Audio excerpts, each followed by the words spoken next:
وَالسَّمَاءِ وَالطَّارِقِ وَمَا أَدْرَاكَ مَا الطَّارِقُ النَّجْمُ الثَّاقِبُ إِن كُلُّ نَفْسٍ لَّمَّا عَلَيْهَا حَافِظٌ فَلْيَنظُرِ الْإِنسَانُ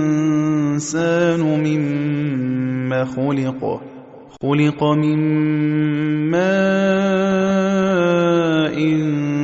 دَافِقٍ يَخْرُجُ مِن بَيْنِ الصُّلْبِ وَالتَّرَائِبِ إِنَّهُ عَلَىٰ رَجْعِهِ لَقَادِرٌ يَوْمَ تُبْلَى السَّرَائِرُ فَمَا لَهُ مِن قُوَّةٍ وَلَا نَاصِرٍ وَالسَّمَاءِ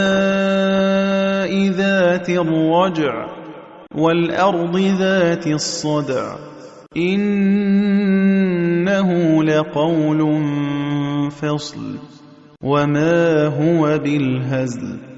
إِنَّهُمْ يَكِيدُونَ كَيْدًا وَأَكِيدُ كَيْدًا فَمَهِّلِ الْكَافِرِينَ أَمْهِلْهُمْ رُوَيْدًا